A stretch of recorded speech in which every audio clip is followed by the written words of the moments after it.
So we are following on from my last video, so we're talking darts again, but this time we're going to talk about those vertical diamond shaped darts that you often find on dresses or full length garments. I'm going to go through with you the best way to stitch them in my opinion, and the best way to make sure you're getting the most out of them and how to approach that on the fabric and at the sewing machine. But I'm also going to talk through with you how to make some minor adjustments to them to make sure that they fit your body perfectly, and also how to add them to a dress pattern that may not have them so that you can really pull it in at the waist and cinch and accentuate those beautiful curves that your body has. In my last video, I showed you how to approach a dart like this, but they're not the only type of dart you will find on a pattern. We also have what I refer to as like a diamond shaped dart that looks more like this. So I will show you how these work and the best way that I think you should approach something like this. Now, just like before, you're going to pin your pattern onto your fabric and transfer these circular markings either using your tailor's tack, chalk, a friction pen, or the pin method, which is what I will mark these with today. So I shall mark them up. So now I am ready to remove my pattern, and I have got 1, 2, 3, 4, 5, 6 little pin heads showing themselves to me. And then what we're going to be doing is folding our fabric right sides together again so that these two furthest points are on the fold. So it's a vertical fold versus the horizontal one we did last time. And you can see now that I've got these two pins here, and then I've got pins here and pins underneath as well. So I'm going to pin these together, making sure that I've got these on the fold. I pin my first two pins, pointing at these so that I can remove them. I know where my end points are as a result of putting these pointy pins in so that they're telling me where the end point is. These 4 pins are marking the width of our dart. So it's important that they are sat on top of each other. So if you had markings in another way or your tailor's tacks, you're always going to make sure that these 4 points, we've got a pair here and a pair here, are sat on top of each other. We want them in the same spot. So I am going to pop in a couple of pins. And this is where you end up with choices. You can either pin where that is so that you've got your width marked so that you know the point that you're going to follow, or if you plan to draw a line, you can pin out of the way for a bit. Let's put all the pins on the same side of the fabric. That'll make my life a little bit easier later. And then what I shall do is I'm going to grab some chalk and I'm going to chalk the line that we're going to be following. I'm going to be using this chalk wheel today. It's a Prim product. I usually have yellow chalk in mine because I do a lot of work with bridal, but you can get them in white, and they're lovely little refills like this. They're really helpful. With my ruler, I'm going to go from here to here first. So I'm going to go from this bottom point, chalking a line down here. And I'm going to chalk the same from the top.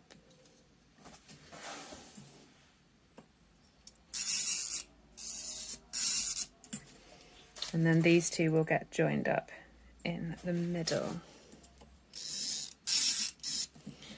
Sometimes these darts are marked with just 4 points. You'll have just 2 pins in the middle and 1 at either end. It really does depend on the pattern and at the depth of shaping that they want you to produce at the waist. Either way, the logic is the same. We're doing a dot to dot, making sure that whatever we've done, we're on the fold down the center of this dart so that these points are always stacked on top of each other. So I'm going to remove these pointy pins because I've got my width marked. I'm actually going to move these pins over at the same time just to reinforce it so that if my chalk comes off in any way, that I know that I've got those marking where that is.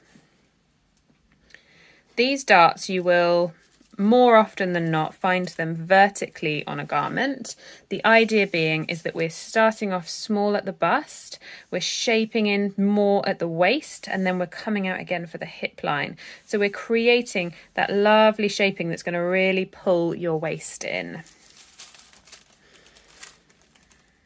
With all of those pins removed, I've got the line that I'm planning to follow. It's in chalk today, purely because I'm on a dark fabric, so I knew that the chalk would show up better than using the blue pen. It doesn't matter what you use, it's just about giving yourself a line. You may feel confident enough that you don't feel like you need it, and that's absolutely fine, in which case you would just use your pins or have your tailor's tacks there marking where the width points are so that you know and you get things right. So I will take you on over to the machine and we will start sewing this. So over at the machine, I am stitching in a white thread today, purely so that it shows up. It's a nice contrast for you to be able to see what I'm doing on the video. Ideally, you would always be stitching in the same colour as your fabric. So the biggest thing with darts like this is where to start. Now, you have a couple of options on this one. You could start at this very fine point here and do the entire thing in one line. Now, the reason why I wouldn't recommend it is really hard to start right on the edge of the fabric, keeping your threads untwisted and behaving themselves, because you will need to tie those up just like we did on the other dart. So if you're not going to start here, well, you've got the same problem on the other end. You haven't got any raw edges to start with like you did on the other one. So I'm going to start in the middle. By starting in the middle, I can do a little reverse in a very unobtrusive way. We want to keep these points as clean as possible so that they press beautifully. We don't want to add any bulk by doing any reversing, but we can reverse here in the middle and do just a little reverse and then make our way following our line.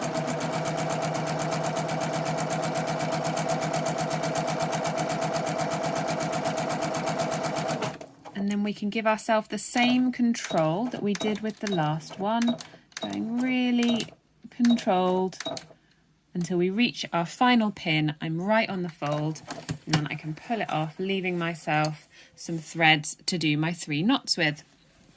So now I've got half of it sewn. I can turn it around. I can overlap where I started last time, doing another little reverse to secure myself on before following the line again.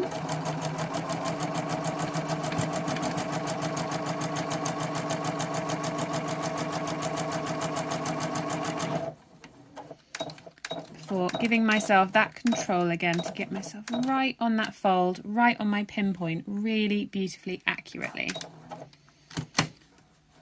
I'll take it off with some nice long threads again so that I'm ready to tie my knots. So I've now got this little reverse happening in the middle, this little overlap, but because it's happening at a wide part here, it's not going to show or be obtrusive in any way on the right side of the garment.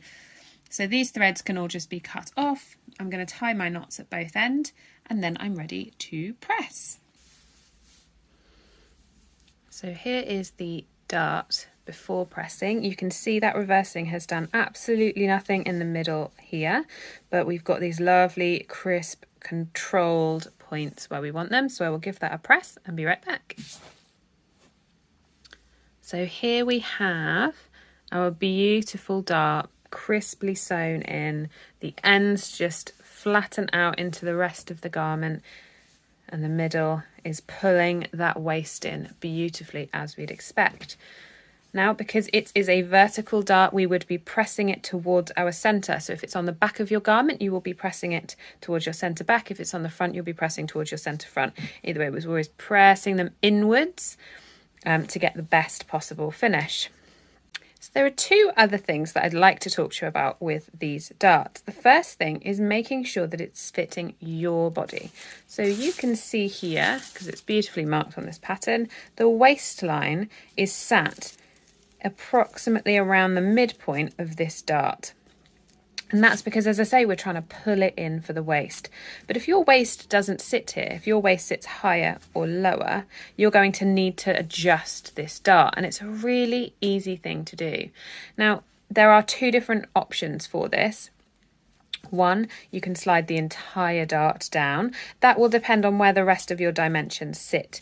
As I said before, we want the bottom of this dart to sit on the hip line. So it's about establishing where your waist hits, where your hips hit and where your bust hits. So we want this to be where our bust is, this to be where our waist is, and this to be where our hip is. So it may be that you're slightly shorter torsoed and you need to raise this up, but your hips are still sitting in the same place on here. If that is the case, we're just going to draw ourselves some new points. So if we establish that our waist is sitting an inch higher, for instance, than it is saying, we need to move this point up an inch. So we'd move it here and here. We're going to follow that line. So we're going to keep this going straight and parallel. And you see that point just moves itself up an inch. We're not going to move our bust because that's where our bust is. It's all about moving the dimension that suits you. So we wouldn't be using those. And you can see that the widest part of this is here. It's good 2.5 centimeters or exactly an inch wide. Here it's coming in slightly narrower. So again, I would be making sure that that line is sitting at my new waist so that we're making sure things are sitting present and correct. You see, I can draw myself a new line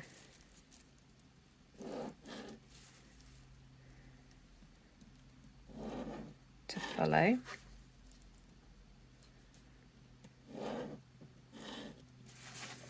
To create a dart that works best for you and your body.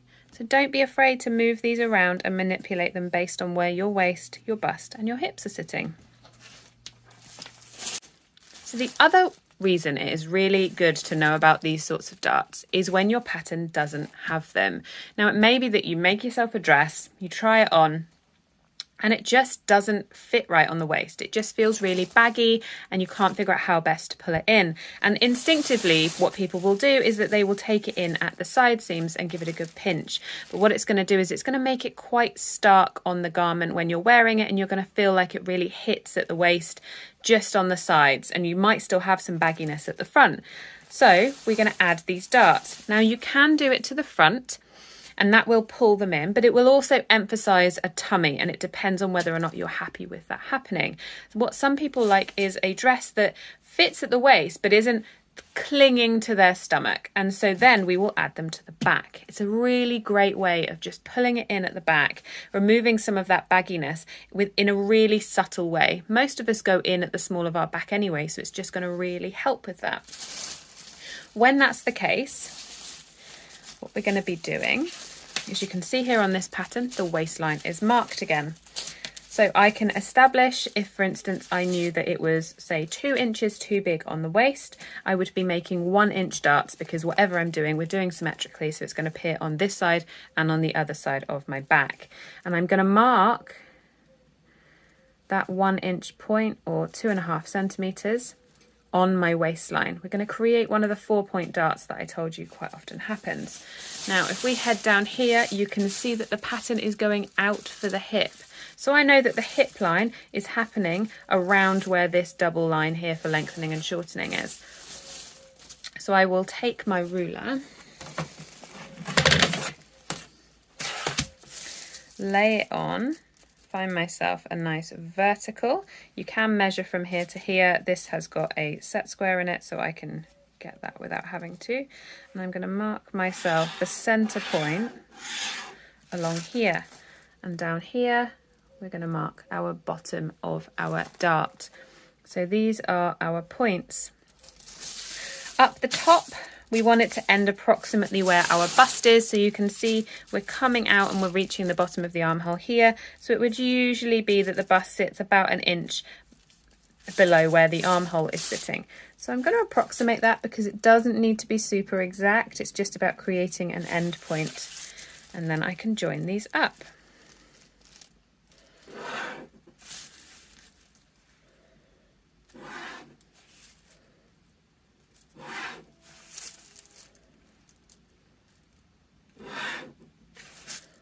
And there you have your own drafted darts. And they're so good for bringing things in. It's well worth a try. If you have made the dress and you're trying to pull it in, what you're going to do is take it off, turn it inside out. Mark one of your darts on one side, on the inside of your dress, ready to sew. And then you're going to fold it in half and pop some pins through, so that you can make sure that it's sitting symmetrically. It doesn't matter the distance it is away from the fold. I would keep this as your minimum, which is about 5 centimetres. So I wouldn't go any closer to the fold than that, but you've definitely got scope here to move further along should you want to, and should you want to put it in a slightly different position. It makes no difference to how the dart functions. When we are sewing darts like these, where you've got like a true point here, we're not actually going to be sewing them with a point. It's smoothing it out. Your body is a whole series of curves. There are no straight lines. There are no crisp points that go in. So we're never going to sew that into our dresses, because that's not going to reflect how our body is. We're always going to be smoothing these out and creating some nice curves across here so that everything fits and smooth and goes across our body nice and fluidly. So there you go. Some nice vertical darts to really pull that waist in and give your outfit the shaping it needs. Stitching these darts right and adding them to patterns when they don't have them, or making those minor adjustments to raise or lower your waist to make sure that they are hitting you in the right places, are going to make such a difference to the fit of your garments. And I look forward to you all making these changes and wearing some beautifully fitted garments.